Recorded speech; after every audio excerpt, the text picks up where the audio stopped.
नमस्कार मंडळी, माधुरीज किचनमध्ये तुमच्या सगळ्यांचे अगदी मनपूर्वक स्वागत। आज आपण मस्त चमचमीत तर्रीवाली अशी अख्खा मसूरची डाळ बनवणार आहोत। लहान मुलं आणि मोठे सुद्धा घरातील ही डाळ खायला अगदी कंटाळाच करतात। सगळ्या प्रकारच्या डाळी अगदी वेगळ्या पद्धतीने बनवले की सगळे आवडीनेच खातात। आज मी अशाच पद्धतीने अख्खा मसूरची एकदम सोप्या पद्धतीने डाळ बनवली आहे। पूर्ण व्हिडिओ नक्की बघा। चला तर मग रेसिपी बनवूया। त्यासाठी पाव वाटी मी अख्खा मसूरची डाळ घेतली। डाळ जरा कमी घ्यावी, फुलते, नंतर मग भाजी घट्ट होऊन जाते। त्यानंतर ही डाळ 2-3 पाण्याने स्वच्छ धुतली। कुकरमध्ये डाळ टाकून आपण त्यामध्ये 1 ग्लास पाणी ओतलेले आहे। याच्या आपल्याला 4 शिट्टी घ्यायच्या आहेत। त्यानंतर आपण एक मिक्सर जार घेतले, त्यामध्ये 1 वाटी खोबरे किसून घेतले। त्यानंतर 10-12 लसणाच्या पाकळ्या घेतल्या। त्यानंतर यामध्ये आपल्याला 2 टीस्पून जिरे टाकायचे आहे, अर्धा टीस्पून हळद टाकायची आहे, 3 टीस्पून आपल्याला लाल तिखट घालायचे आहे। तुम्हाला जर जास्त तिखट हवी असेल तर अजून एक्स्ट्रा तिखट ॲड करा।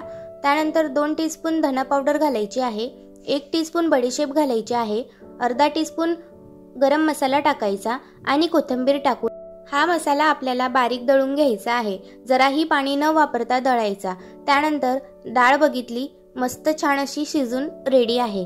गॅसवर कढई ठेवायची, त्यामध्ये आपल्याला 3-4 पळी तेल ओतायचे आहे। तेल तापल्यानंतर त्यामध्ये आपल्याला 1 टीस्पून जिरे टाकायचे आहे। त्यानंतर त्याच्यामध्ये थोडासा कढीपत्ता टाकायचा आणि आपण जो मसाला दळून घेतला होता हा सगळा मसाला यामध्ये टाकून घ्यायचा। संपूर्ण मसाला टाकून एकजीव करून घ्यायचा। मंद आचेवर 5 मिनिट मस्त फ्राय करून घ्यायचा।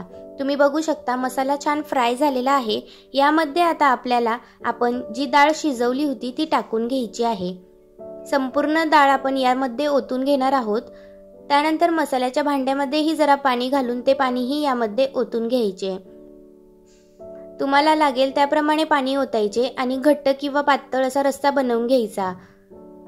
मस्त अशी तर्रीवाली लालसर भाजी बघू शकता, अगदी छान झालेली होती।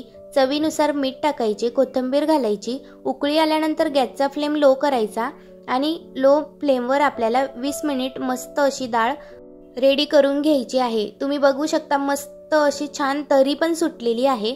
जरा तेलाचा वापर कमी करायचा, कारण खोबऱ्यालाही जरा तेल सुटतं, मग भाजीत जरा जास्तच तेल होऊन जातं, त्यामुळे तेल थोडे कमीच टाकायचे। तुम्ही बघू शकता अगदी चमचमीत मसालेदार, कशाचाही कांदा टोमॅटो न वापरता आपण ही भाजी बनवलेली आहे। घरातील लहान किंवा मोठे अगदी आवडीने खातील। मस्त चमचमीत अशी आपली अख्खा मसूरची रेसिपी मी आज तुम्हाला दाखवली आहे। डाळ खायला आपण जरा कंटाळा करतो, जर या पद्धतीने जर तुम्ही डाळ बनवली तर सगळ्यांनाच आवडेल आणि तुम्हालाही बनवायला अगदी सोपी पद्धत आहे, कधीही बनवू शकतात।